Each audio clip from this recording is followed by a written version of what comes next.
तो हेलो दोस्तों, कैसे आप सभी लोग। Welcome back to the next video. और आज हम आ चुके हैं इंग्लिश फॉर कम्युनिकेशन का सेकंड यूनिट लेके। जिन्होंने भी अभी फर्स्ट यूनिट नहीं देखा है वो जाके अभी फर्स्ट यूनिट देख सकते हैं। मैं लिंक दे दूँगा डिस्क्रिप्शन पे। उसमें मैंने आपको बताया बहुत सारे इंपॉर्टेंट टॉपिक्स फर्स्ट यूनिट से जो एग्ज़ाम पॉइंट ऑफ व्यू से इंपॉर्टेंट है। तो आज आ चुके हैं हम नेक्स्ट यूनिट का जो इंपॉर्टेंट टॉपिक्स है वो कौन कौन से, उसके पॉइंट ऑफ व्यू से आज हम आपको टॉपिक्स बताएंगे जो एग्ज़ाम में मोस्टली पूछे जाते हैं। और यही जो टॉपिक है जिससे मोस्टली क्वेश्चंस जो आते हैं यहीं से स्टार्ट होता है हमारा मेन और important topics of technical communication for English for communication का जो मेन टॉपिक है वो यहाँ से स्टार्ट होता है। तो मोस्टली क्वेश्चंस जो है इस चैप्टर के बाद वाले चैप्टर्स और इससे सबसे ज़्यादा क्वेश्चंस इसी चैप्टर से पूछे जाते हैं जो कि यूनिट 2 है जिसका नाम है कम्युनिकेशन। तो हम इस पे क्या क्या डिस्कस करेंगे, मेन मेन टॉपिक्स क्या हैं उसके बारे में थोड़ा बहुत मैं बता देना चाहता हूँ। तो इसमें क्या है, कम्युनिकेशन नाम से ही कम्युनिकेशन है तो इस पर हमको क्या है कम्युनिकेशन का इंट्रोडक्शन पढ़ना रहेगा। मीनिंग और सिग्निफिकेंस क्या है इस कम्युनिकेशन का वो पढ़ना रहेगा। उसके बाद प्रोसेस ऑफ कम्युनिकेशन बहुत इंपॉर्टेंट है वो पढ़ना रहेगा। प्रोसेस ऑफ कम्युनिकेशन बहुत ही ज़्यादा इंपॉर्टेंट है, एग्जाम पे पूछता है हर बार। 7 नंबर का क्वेश्चन आता है प्रोसेस ऑफ कम्युनिकेशन। उसके बाद ओरल और रिटन कम्युनिकेशन में डिफरेंस क्या है, ओरल कम्युनिकेशन और रिटन कम्युनिकेशन क्या होता है वो पढ़ेंगे। उसके बाद 7 C's ऑफ द कम्युनिकेशन जो कि बहुत ही ज़्यादा इंपॉर्टेंट है। ये हर बार क्वेश्चन पूछा ही जाता है इंग्लिश फॉर कम्युनिकेशन में, जिसको आप अच्छे से कर लीजिएगा। 7 C's ऑफ कम्युनिकेशन। उसके बाद जो बैरियर्स होते हैं कम्युनिकेशन में, बैरियर्स मतलब रुकावटें, बैरियर्स मतलब होते हैं रुकावटें। हम जब किसी से बात करते हैं तब क्या क्या दिक्कतें रुकावटें आते हैं उनके बारे में पढ़ेंगे, बैरियर्स ऑफ कम्युनिकेशन और वे टू ओवरकम देम। फिर उसके बाद पढ़ेंगे हम importance of communication in the field of technical field में क्या होता है इसका इंपॉर्टेंस कम्युनिकेशन का as per the student, technical students के। तो चलिए चलते हैं हम नोट्स पे। तो जैसा कि मैं आपको बताया मैंने कि कौन कौन से टॉपिक्स जो बहुत ही ज़्यादा इंपॉर्टेंट है कम्युनिकेशन चैप्टर के पर्सपेक्टिव से, यूनिट 2 के पर्सपेक्टिव से, तो हम अब डिस्कस करने वाले हैं इनके इनके जो इम्पोर्टेंट टॉपिक्स हैं उनको, उनका थ्योरी क्या है, कैसे आप जो है एग्ज़ाम में लिखेंगे अगर आपका क्वेश्चंस आ जाता है ये। तो शुरू करते उससे पहले बता दूं आपको, अगर पीडीएफ चाहिए इसका, ये जो नोट्स है इसका पीडीएफ अगर चाहिए आपको तो आप लिंक मैं दे दूंगा डिस्क्रिप्शन पे, आप वहाँ से जाके इजीली डाउनलोड कर लीजिएगा। टेलीग्राम का चैनल है वहाँ से, वहाँ पे मैं आपको दे दूंगा जो यूनिट 2 है उसका जो नोट्स हैं। तो चलिए सबसे पहले इंट्रोडक्शन है कम्युनिकेशन का। तो कम्युनिकेशन होता क्या है, तो सबसे पहला क्वेश्चन आता है कि what do you mean by communication. तो कम्युनिकेशन होता ये है कि it is a sharing of ideas, thoughts और फीलिंग्स। मतलब हम अपने आइडियाज़, थॉट या फीलिंग किसी दूसरे को शेयर करते हैं, उस प्रोसेस को हम कम्युनिकेशन कहते हैं। तो आप इसमें से मैंने इजी तरीके से आपको बता दिया क्या होता है कम्युनिकेशन। आप जो इसको समझ के अपने हिसाब से लिखिएगा एग्जाम में, ये मत लिखे आइएगा जो मैंने बताया, ये समझने के लिए बस बता रहा हूँ। ये है मीनिंग ऑफ कम्युनिकेशन। उसके बाद द कम्युनिकेशन सिचुएशन क्या क्या होता है। देयर इज़ अ पर्सन जो सेंडर होगा या फिर ट्रांसमीटर होगा। उसके बाद अनदर पर्सन जो रिसीव करेगा, जो हम बात कर रहे हैं उसको सुनेगा वो। फिर उसके बाद receiver party of the understand message passed by him, जो आपने मैसेज भेजा वो समझ रहा है सामने वाला या नहीं। तो उसके बाद respond, receiver respond to the message, वो जो होता है वो फीडबैक हो जाता है, रिस्पॉन्ड करता है जब, मतलब रिसीवर रिस्पॉन्ड करेगा मतलब वो समझ गया जो आप बोले हैं। फीडबैक मतलब वो एक तरीके से बताएगा आपको कि हाँ मैं आपकी बात समझ गया, क्या बोलना चाहते हैं आप। तो वो हो जाता है फीडबैक में। उसके बाद कम्युनिकेशन का प्रोसेस जो कि बहुत ही इंपॉर्टेंट है, नेक्स्ट जो टॉपिक है हमारा वो है कम्युनिकेशन प्रोसेस। तो जो कम्युनिकेशन प्रोसेस है उसमें ये बहुत ही ज़्यादा इंपॉर्टेंट है एग्जाम पॉइंट ऑफ व्यू से। ये मोस्टली क्वेश्चंस जो है, ये वाले क्वेश्चंस जो है पूछे ही जाते हैं। तो ये आपका थ्योरी, इसको आप पढ़ लीजिएगा। तो कम्युनिकेशन प्रोसेस में होता क्या है, एक सेंडर रहता है, उसके बाद एक रिसीवर रहता है जो उसके बातों को सुनता है और उसके हिसाब से रिस्पॉन्ड करता है। तो प्रोसेस में होता क्या है, एक सेंडर रहेगा, वो मैसेज भेजेगा, उससे पहले वो इनकोड करेगा, इनकोड के बाद मैसेज जो है एक चैनल के थ्रू जाएगा। चैनल मतलब एक पाथ होता है, चैनल मतलब पाथ होता है, चैनल के थ्रू जाएगा। उसके बाद वो मैसेज जो भेजना चाहता है वो रहेगा। मैसेज के बाद वो रिसीवर के पास जाएगा, रिसीव करेगा, रिसीवर रिसीव करेगा। उसके बाद डिकोड करेगा जो रिसीवर है कि मैसेज में मेरे को क्या मिला है, मैं क्या समझ में आता है वो मैसेज जो सामने वाले ने दिया है, उससे समझने की कोशिश करेगा, डिकोड करेगा। उसके बाद उसके प्रोसेस के अकॉर्डिंग फीडबैक देगा कि उसने क्या समझा उस कम्युनिकेशन में, उस उसके द्वारा जो उस तो ये हो जाता है प्रोसेस ऑफ कम्युनिकेशन में। तो अब आगे बढ़ते हैं उसमें। यहाँ देख सकते हैं मैंने जो बताया आपको पहले इनपुट मतलब कि जो सेंडर है वो सेंड करेगा मैसेज चैनल के थ्रू मैसेज जाएगा, मैसेज फिर वो आउटपुट मतलब कि वो रिसीवर जो है उसको डिकोड करके उसको एक्सेस करेगा, उसके बाद वो फीडबैक देगा उसके अकॉर्डिंगली। देख सकते हैं यहाँ पे जो है पूरा वो दिया है। तो इसको आप किस तरीके से कर सकते हैं, यहाँ पे जो डायग्राम है इसके थ्रू आपको समझाता हूँ अच्छे से। सेंडर जो है इनपुट है जो कि एक चैनल के थ्रू मैसेज भेजेगा और रिसीवर जो है आउटपुट लेता है, वो रिसीव करेगा मैसेज को। ये वाला डायग्राम आप बना के आ जाएंगे तो सामने वाला जो चेकर है उसको अच्छे समझ में आ जाएगा। उसके बाद हम चलते हैं नेक्स्ट टॉपिक पे। ये है इनके definition, input message output feedback का क्या कि इसको एग्जाम पॉइंट ऑफ व्यू से आप इसको याद कर लीजिएगा, उसके हिसाब से आप जो है आंसर शीट पे लिखेंगे। उसके बाद आता है ऑब्जेक्टिव ऑफ कम्युनिकेशन। ऑब्जेक्टिव मतलब क्यों नीड है हमको कम्युनिकेशन का, क्या ज़रूरत है हमको कम्युनिकेशन का, ऑब्जेक्टिव क्या है। तो ऑब्जेक्टिव मतलब कि हमको ज़रूरत क्यों है कम्युनिकेशन का, क्यों हम यूज़ करते हैं, तो वो है। तो आप जैसे देख सकते हैं, the main objective of all communication in an organization is the general welfare of organization. Effective communication is needed at all stage in order to ensure this welfare. मतलब कि ये कम्युनिकेशन बहुत इंपॉर्टेंट है जनरली वेलफेयर्स या फिर कहीं organisation पे। क्यों इम्पॉर्टेंट है, ताकि इंफॉर्मेशन शेयर हो सके, एडवाइस दे सके, वार्निंग दे सके, ऑर्डर राइजिंग मॉरल सजेशंस दे सके, मोटिवेट कर सके सामने वाले को। ये सारे ऑब्जेक्टिव है कम्युनिकेशन के। तो अब जो कम्युनिकेशन है वो डिवाइड हुआ है दो तरीके से। नेक्स्ट जो टॉपिक हमारा है types of classification of communication. तो कम्युनिकेशन जो है वो दो तरीके से जो है क्लासिफाइड हुआ है, जो कि पहला है वर्बल और दूसरा है non verbal type of communication. पहला वर्बल कम्युनिकेशन है, दूसरा नॉन वर्बल कम्युनिकेशन है। तो वर्बल और नॉन वर्बल कम्युनिकेशन में होता क्या है, तो वर्बल कम्युनिकेशन में हम क्या करते हैं, communication is the spoken conveying of the message. हम इसको वर्ड्स के थ्रू बोलते हैं और सामने वाले को समझ में आता है। जैसे मैं आपको बोल रहा हूँ, अभी आपको बता रहा हूँ, ये हो जाएगा वर्बल कम्युनिकेशन, जिससे हम अपने वर्ड्स के थ्रू आपको मैसेज कन्वे करते हैं। ये हो जाएगा वर्बल कम्युनिकेशन। जैसे कि रिटन हो जाता है, ओरल हो जाता है वर्बल कम्युनिकेशन के अंदर।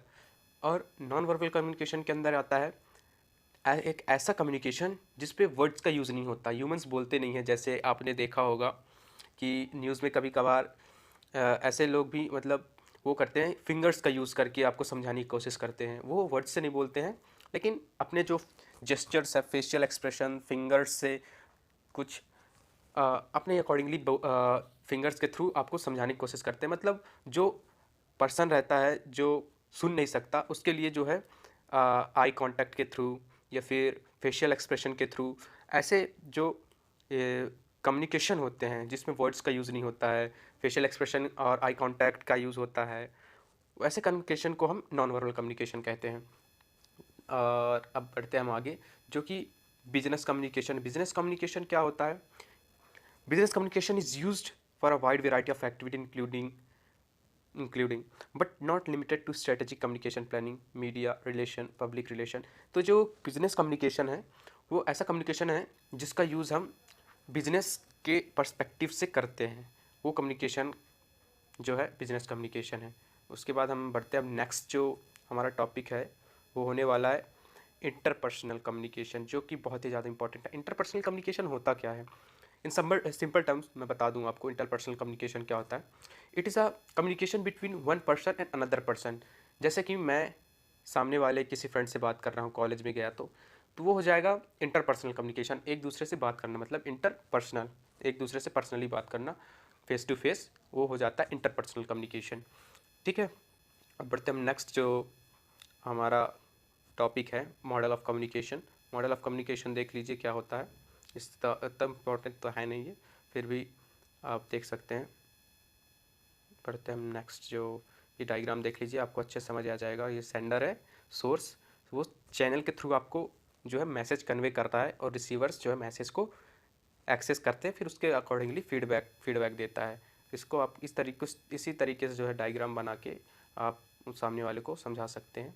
कम्युनिकेशन कोड देख सकते हो, सोर्स रिसीवर। ओके, चलते हैं हम नेक्स्ट जो हमारा टॉपिक होने वाला है वो है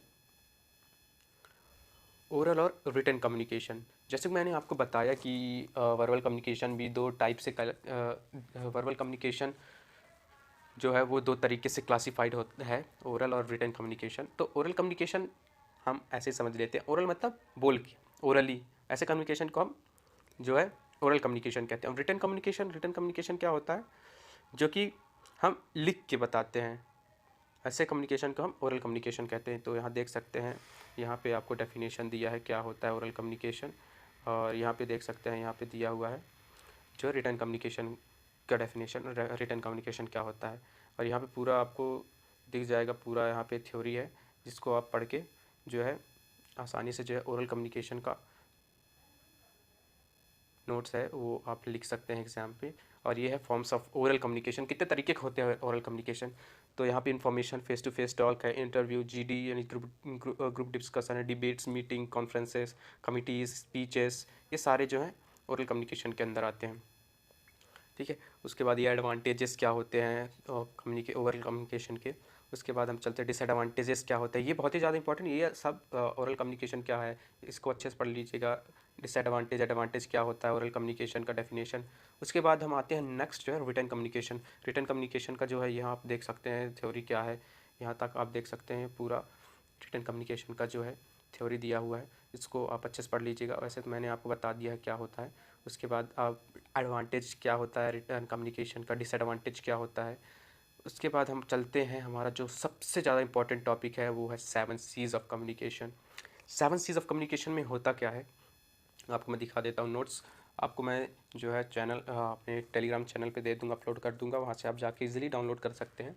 तो 7 सीज़ क्या है, 7 सीज़ ऑफ कम्युनिकेशन, जो कि बहुत ही ज़्यादा इंपॉर्टेंट है। तो 7 सीज़ है क्या, ये 7 सीज़ ऐसे सीज़ हैं, सी वर्ड से स्टार्ट होते हैं, जो कि बहुत ही ज़्यादा इंपॉर्टेंट है ड्यूरिंग कम्युनिकेशन। जब हम किसी से बात करते हैं या फिर किसी को हम कुछ लिखते हैं, उस टाइम पे ये 7 सीज़ बहुत ही ज़्यादा इंपॉर्टेंट है आपके मैसेज को अच्छे तरीके से कन्वे करने को। ठीक है, तो मैं आपको बता देता हूँ 7 सीज़ में सबसे पहला जो, उससे पहले डेफिनेशन बता देता हूँ अच्छे से, जो आप एग्जाम के पॉइंट ऑफ व्यू से इंपॉर्टेंट है 7 सीज़ का। The 7 Cs of communication is a checklist that helps to improve the professional communication skill and increase the chance that the message will be understood to exactly the same it was intended। मतलब इसका कहने का मतलब ये है कि ये कुछ कीवर्ड्स, ये कुछ चीज़ है, ये कुछ चेकलिस्ट हैं जो आपके बोलने या फिर कम्युनिकेशन के प्रोफेशनल को इम्प्रूव करते हैं, स्किल को इम्प्रूव करते हैं, जिससे क्या है सामने वाले को अच्छे से समझ में आता है जो आप कहना चाहते हैं। What you want to speak, he is capable to understand what you are trying to convey, ये होता है इसका मतलब। तो चलिए हम बता देता हूँ आपको 7 सीज़ में कौन कौन से, फर्स्ट सी क्या है। तो फर्स्ट सी हमारा है वो है क्लियर। क्लियर मतलब the message should be clear and easily understandable to the receiver.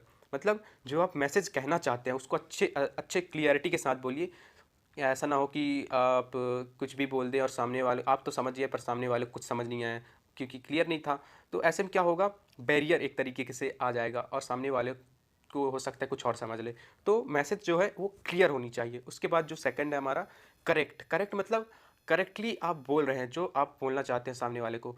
अगर आप करेक्टली नहीं बोलेंगे तो हो सकता है कि सामने वाला कुछ और समझ ले और उसका मीनिंग कुछ और निकाल ले। तो जो आप मैसेज देना चाहते हैं सामने वाले को, रिसीवर को, वो करेक्ट होना चाहिए। उसके बाद जो है कंप्लीट मतलब जो आप मैसेज दे रहे हैं उसको आधा अधूरा मत छोड़िए। उससे होगा क्या, अगर आधा अधूरा छोड़ देंगे तो सामने वाले को पता चले पूरा ना समझ के आधा समझ के चला जाए और उससे जो है प्रॉब्लम आगे क्रिएट हो सकता है। तो जो मैसेज आप कन्वे कर रहे हो कंप्लीट होनी चाहिए। उसके बाद कंक्रीट मतलब क्या होता है, message should be clear and particular. मतलब आप जो कह रहे हैं मैसेज वो एकदम पर्टिकुलर होना चाहिए जो आप कहना चाहते हैं। ये नहीं कि इधर उधर की बातें बताएं और जो मेन टॉपिक है वो बताना ही भूल जाएं। तो इसका मतलब होता है कंक्रीट का मतलब होता है ये। फिर concise message should be precise and to the point. मतलब आप जो मैसेज कन्वे करना चाहते हैं सामने वाले को वो मैसेज प्रिसाइज होनी चाहिए और अप टू द पॉइंट होनी चाहिए। आप जो मैसेज दे रहे हैं वो पॉइंट पे होना चाहिए, जो आप कहना चाहते हैं सामने वाले को समझ में आ जाए। इधर उधर की बातें ना करके एकदम पॉइंट टू पॉइंट बात करना है, वो हो जाता है वो कंसाइज के अंदर आता है। फिर कंसिडरेशन कंसिडरेशन मतलब क्या होता है? The sender must take into consideration the receiver's opinion, knowledge, mindset, background etcetera. इसका मतलब क्या है कि जो आप बोल रहे हैं, रिसीवर को समझाने की कोशिश करते हैं, वो रिसीवर क्या है, वो आपके बॉडी जेस्चर, माइंडसेट, नॉलेज के हिसाब से समझने की कोशिश करे कि आप कहना क्या चाहते हैं। तो कंसिडरेशन का मतलब ये होता है। उसके बाद आता है कॉर्टियस। कॉर्टियस मतलब it implies that the sender must take into consideration both in the feeling and view point. मतलब आपके फीलिंग्स को सामने वाला समझे, कि ताकि जो मैसेज आप कन्वे कर रहे हो अच्छे से समझ में आ जाए। इसका मतलब ये होता है। तो ये रहे 7 Cs। 7 Cs बहुत ही ज़्यादा इंपॉर्टेंट है। इसको आप किसी भी तरीके से, लेकिन बहुत ही ज़्यादा इंपॉर्टेंट है, तो इसको कैसे भी याद करके जाइएगा, क्योंकि 7 Cs हमेशा ही क्वेश्चन आप उठा के देख लीजिए प्रीवियस ईयर के क्वेश्चन पेपर में, बहुत ही ज़्यादा इंपॉर्टेंट है एग्जाम पॉइंट ऑफ व्यू से। ठीक है, अब बढ़ते हैं नेक्स्ट जो हमारा है बैरियर्स टू इफेक्टिव कम्युनिकेशन। सो हमारा जो नेक्स्ट जो टॉपिक है वो बैरियर्स टू इफेक्टिव कम्युनिकेशन। तो बैरियर्स मतलब होता क्या है? बैरियर्स मतलब होता है रुकावटें, जो हमारे कन्वर्जेशन के बीच में आ जाते हैं, रुकावटें, उसको हम बैरियर्स कहते हैं। तो मैं इसको आपको एग्जाम पॉइंट ऑफ व्यू से बता देता हूँ बैरियर्स का डेफिनेशन क्या होता है। Barriers effective communication can retard and distort the message and intention of the message being conveyed. मतलब जो आप बोल रहे हैं उसके बीच में कोई प्रॉब्लम आ जाए बोलते समय, विच में result in the failure of communication process, जो कि फेलियर के तरीके से फेलियर बन सकता है कम्युनिकेशन के प्रोसेस में, on effect that is undesirable. This also include lack. तो ये हो गया डेफिनेशन बैरियर्स के। अब बैरियर्स कैसे आते हैं, रुकावटें कैसे आते हैं, किस किस तरीके की रुकावटें हमको जो है मिलते हैं जिसकी वजह से जो है बैरियर्स आते हैं।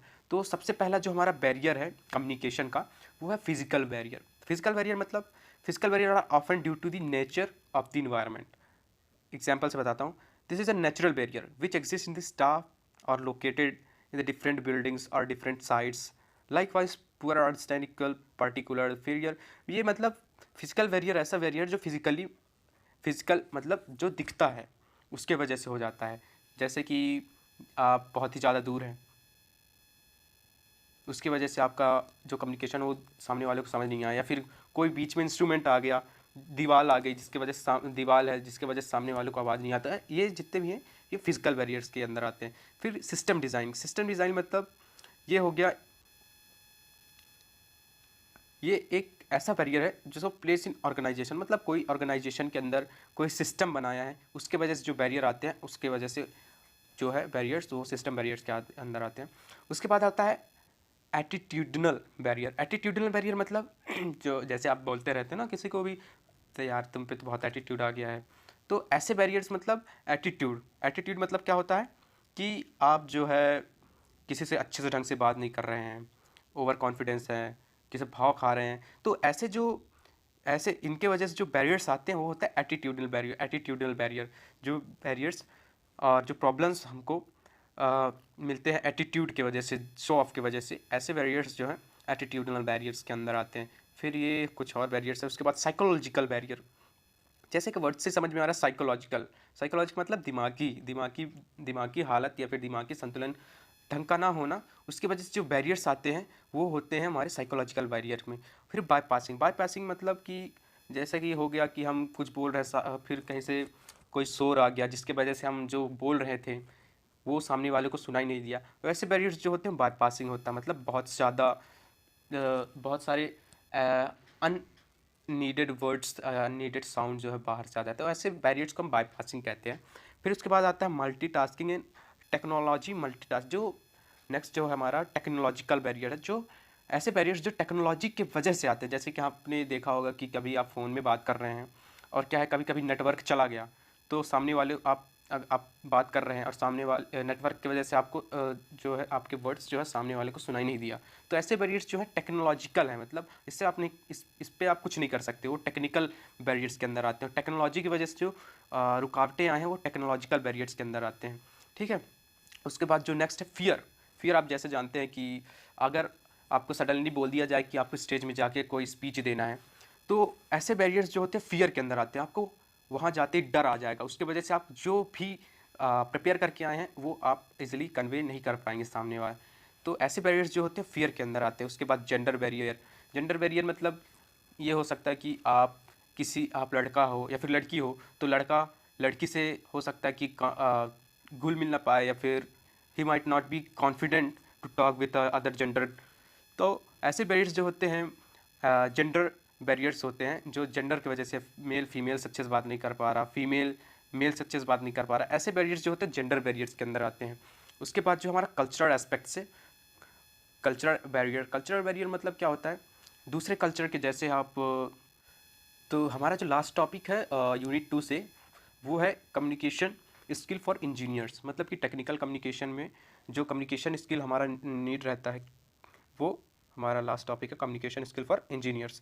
तो इंजीनियर्स को तो इंजीनियरिंग पर्पज़ से हमारा जो कम्युनिकेशन है, तो कम्युनिकेशन जो हमारे इंजीनियरिंग में होता है वो कम्युनिकेशन टोटली डिफरेंट होता है। टेक्निकल फील्ड के जो कम्युनिकेशंस होते हैं वो टोटली डिफरेंट होते हैं हमारे नॉर्मल कन्वर्सेशन में। जैसे कि टेक्निकल या फिर इंजीनियरिंग जो कम्युनिकेशन स्किल्स है वो हमारे नॉर्मल स्किल्स से ज़्यादा होने चाहिए, जिसके वजह से आप क्या है इंडस्ट्री में सर्वाइव कर पाएंगे। तो ऐसे स्किल्स को हम कम्युनिकेशन स्किल फॉर इंजीनियरिंग कहते हैं। मतलब टेक्निकल कम्युनिकेशन, ये जैसे कि देख सकते हैं यहाँ पूरा आपको डेफिनेशन दिया हुआ है, इसको आप पढ़ लीजिएगा क्यों हमको ज़रूरत है टेक्निकल कम्युनिकेशन का इंजीनियरिंग फील्ड में। तो ये है आज हमने जो यूनिट 2 कंप्लीट किया है। अब हम मिलते हैं नेक्स्ट वीडियो में यूनिट 3 को लेकर। जब तक के लिए बाय बाय, सी यू।